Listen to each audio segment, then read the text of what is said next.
So the job numbers were fantastic, the best numbers we've had in many years. It shocked Wall Street analysts. It didn't shock me. I know what's going on. But the job numbers were beyond anybody's expectations. Really hundreds of thousands more than your top picks. So that was a great thing. One of the elements of job numbers is, if you remember, the past administration said you need a wand to bring back manufacturing jobs. Well, manufacturing jobs are coming back at a very high level. We had a tremendous manufacturing jobs report, and we're very happy to see that. We've worked very hard. We have many companies coming back into the United States, many car companies going to Michigan, going to Pennsylvania, going to Ohio, and other places. But they're coming back into the United States. In most cases, they've left, and now they're coming back in, so we're very happy about that. I'm going to Camp David. We'll be discussing many topics. North Korea, the China trade deal, which is coming along very well, both of those subjects coming along very, very well. We'll obviously be discussing the wall, which is desperately needed, even if you read some of the papers that don't report accurately, of which there are many, but a couple in particular. They say that the surge to come into our country has never been stronger. And it's very unfair to people that want to come in legally. But the surge has never been stronger. And we have to build the wall, or we have to build a barrier. The barrier or the wall could be of steel instead of concrete. If that helps people, it may be better. But I'm willing to do that. So our great steel companies, which are now back in business, they were doing very poorly when I took office, and now they're doing very well. A lot of steel workers working that never had a chance of getting a job in the steel industry again. Our steel industry was dying, and now it's very vibrant. I intend to call the head of United States Steel and a couple of other of our great steel companies to have them come up with a plate or a design of a beautiful steel product, which we now make here, and we'll use that as our barrier. So we're trying to do everything possible to get money to our incredible people, but many of those incredible people agree with me, and they say, make sure you win this battle. This is a very important battle to win from the standpoint of safety, number one, defining our country and who we are, also from the standpoint of dollars. This wall will pay for itself many times during the course of a year. The money we're talking about is very small compared to the return. You'll receive a return many times during the course of the year. That's the kind of numbers we're talking about. But most importantly, it's about safety. It's about security for our country. It's about stopping human traffickers. It's about stopping drugs. So we have to have it. Gotta have it. We have no choice. It's not a question. Now, you think I like doing this? I don't like doing this. But we have no choice. We have to have it.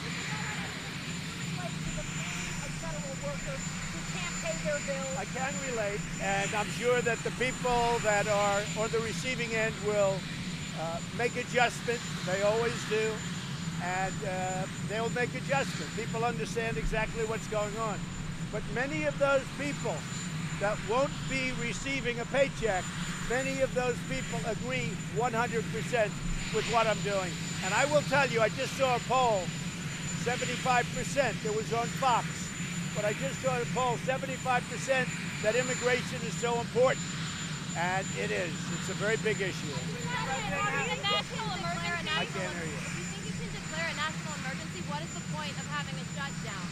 I may declare a national emergency dependent on what's going to happen over the next few days. We have a meeting, Vice President Pence and a group will be going to a certain location that you know where that is, and they'll be having another meeting. I don't expect to have anything happen at that meeting, but I think we'll have, nor does the Vice President, but I think we're going to have some very serious talks come Monday, Tuesday, Wednesday. We have to have border security. If we don't have border security, we're going to be crime-ridden, and it's going to get worse and worse. It was so sad watching the funeral of the slain police officer yesterday, Officer Singh. That was a very sad thing, but this is going on in many places. Over the course of, if you go back to the year 2000, we have thousands of people that have been killed by illegal immigration, by people coming into the country illegally and killing our citizens. We can't have it. We can't have it. We'll see what happens. We'll see whether or not it's settled.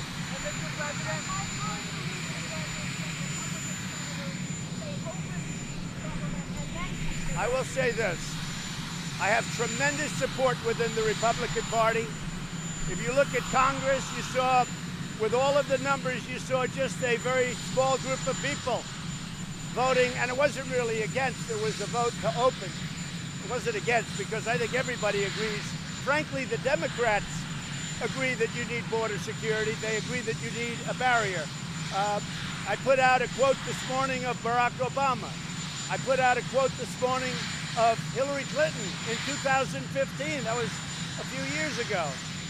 Strongly saying that you need a border to keep illegals out. And that's what you have to have. But it's not just illegal. It's criminals. It's drugs.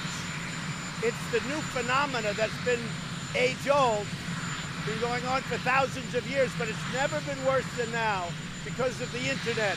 Human trafficking, where they grab women, put tape over their mouth, come through our border, and sell them. And they go both ways, in both directions. Now, they don't go through a port of entry. That they'd be caught. But they go up where there's no wall, they make a right, they go to Mexico. Look, we better get smart. Human trafficking is a big business, it's a big deal. Dealing in children is a big deal. Children are probably the most harmed by not having the wall or its equivalent. But if you look at the human trafficking, they come in, they nab women, they grab them, they put tape over their mouth, they tie their hands, and they take them to another country, and they go right over that border.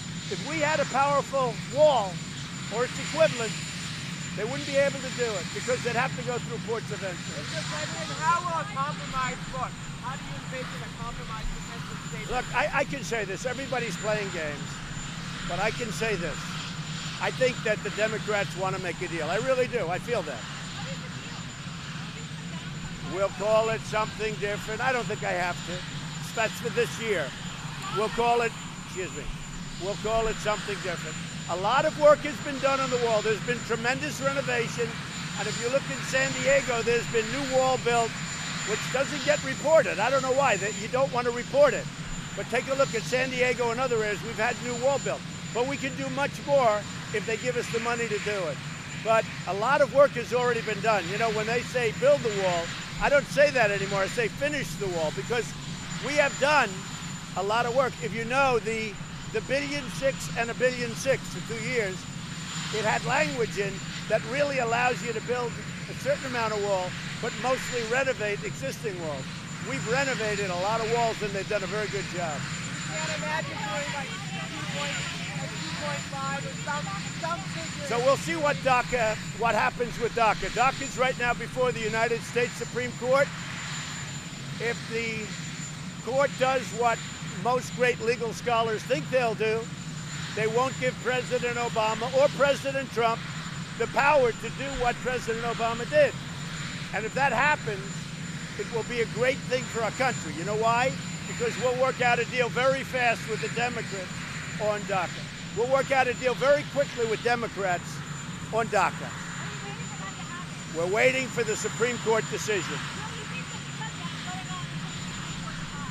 We'll see how long the shutdown goes on. Look, this shutdown could end tomorrow, and it could also go on for a long time. It's really dependent on the Democrats.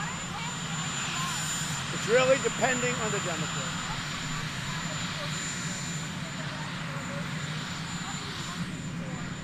Well, we're going to see how we do here.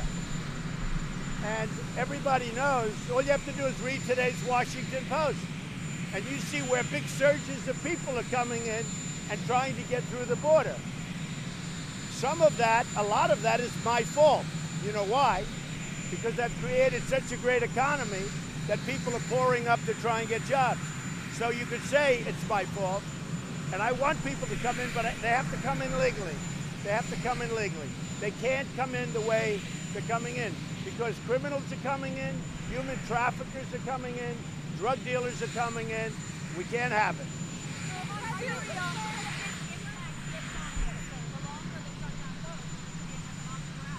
Our economy is doing so well. Nobody understands how well our economy is doing. Our economy is doing so well. And don't forget, I'm paying interest. I didn't have funny money to play with. President Obama had zero interest. I have interest to pay. And now a lot of people that weren't getting interest on their money for many years, you understand, they're now actually getting interest on their money. But he was playing with funny money because there was no interest. We're playing with paying interest, like in all fairness you're supposed to be doing. Mr. President, what do you expect out of the China talks on trade this week in Beijing? The China talks are going very well. I spoke to President Xi recently. I really believe they want to make a deal. The tariffs have absolutely hurt China very badly, but our country is taking in a lot of money through tariffs, a lot of money, a lot of tariffs, steel dumping tariffs and others. But I think China wants to get it resolved. Their economy's not doing well. They're down close to 38%. That's a lot. And I think that gives them a great incentive to negotiate. But we're doing very well with China. My relationship with President Xi is as good as any relationship that a president here has had with a president or leader in China. And I think good things are going to happen. Now, I say this, North Korea, we're doing very well. And again, no rockets, there's no rockets. There's no anything. We're doing very well. I've indirectly spoken to Chairman Kim, and when I came here, this country was headed to war with North Korea, and now we have a very good dialogue going. Very good. We have, with North Korea, we have a very good dialogue. I'm going to not go any further than that. I'm just going to say it's very special. And anybody else but me, you'd be in war right now. And I can tell you, the previous administration would have been in war right now if that was extended. You would right now be in a nice, big, fat war in Asia with North Korea if I wasn't elected president.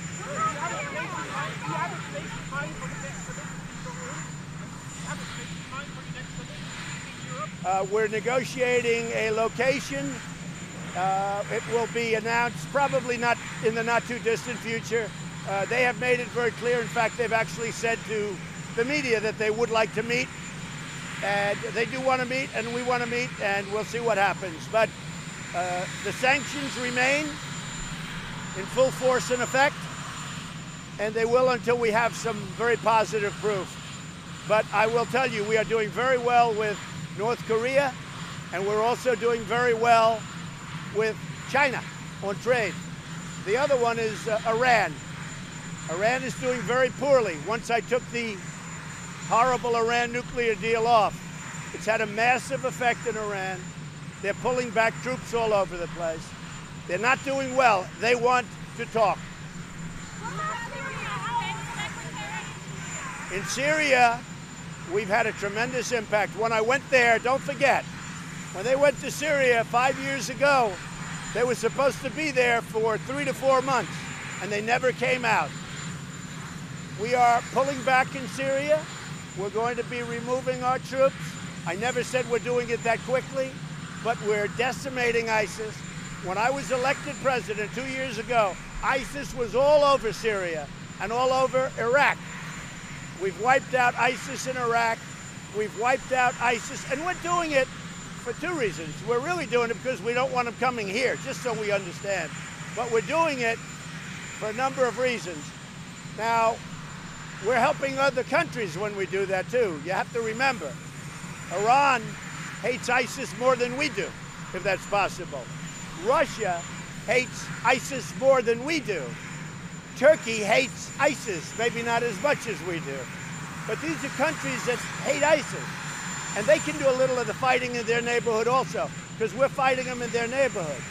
But with that being said, we're pulling out of Syria but we're doing it, and we won't be finally pulled out until ISIS is gone. It's going quickly.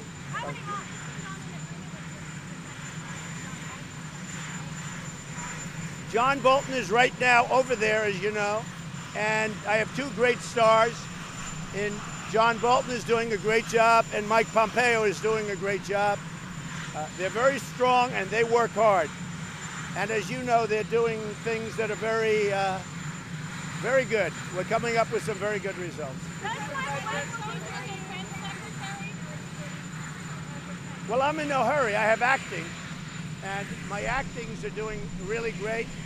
David is doing great at Interior. Mick Mulvaney is doing great as Chief of Staff. But I sort of like acting. Gives me more flexibility. Do you understand that? I like acting.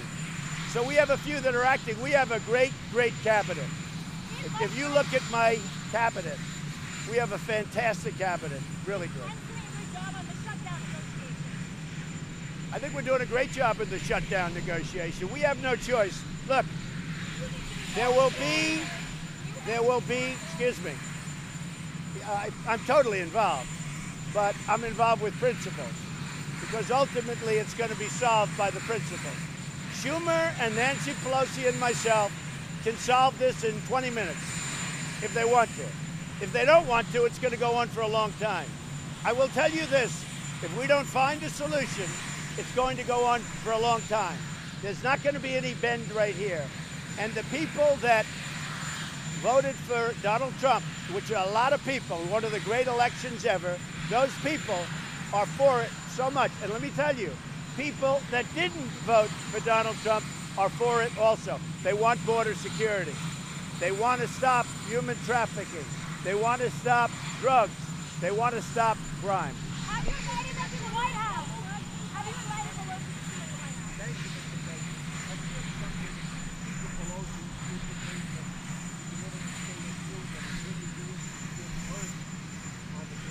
I will be making the State of the Union on January 29th, and I look forward to it. I look forward to it. And I look forward to speaking really before the world. We have a lot of great things to say. Our country is doing better than any country in the world right now. Our military is almost completely rebuilt. When I took it over, it was a mess. It was depleted. Our trade deals are going great. We have a deal with Mexico, with Canada, with South Korea. We're negotiating with Europe, the European Union. We're negotiating with China, which is by far the biggest of them all. We're doing very, very well. Very, very well. Yeah, we're looking into that. We're looking into that, yeah. Look, they have to do what they have to do, but many of those workers agree with me. And I think, frankly, there's been very little of that so far, as you know, very, very little. Mr. President, are you okay anymore? Thank you, everybody. Mr. President, are you politically? I don't like doing this. I have no fun doing this. I was elected to protect our country. That's what I'm doing. And presidents before me have all voted for this, or many of them, and many of the senators that I'm negotiating with right now have voted for this. But let me tell you something. They didn't have the guts to do it. Just like they didn't have the guts to move the embassy to Jerusalem in Israel. They didn't have the guts to do things that they should have done. Just like they didn't take out ISIS. Just like so many other things. I was voted 306 to 223 or something like that by a lot. I was voted to be your president partially because of security. It's a big part of what I talked about. Not only the wall, the military and lots of other things. I think I've done a great job. I think I've done a great job. I'm getting credit from the real news for doing a great job. But border security is a big part of that. We also have to stop drugs. Listen, we also have to stop drugs. If we don't stop drugs soon, there has never been a time over the last 10 years, and it's gotten worse and worse over the last 5, there has never been a time when our country was so infested with so many different drugs coming from so many different locations. And I believe that President Xi in China, when he made the pledge to me to criminalize fentanyl, I believe that's going to go a long way to helping us. Is the country less secure than Going to Camp David.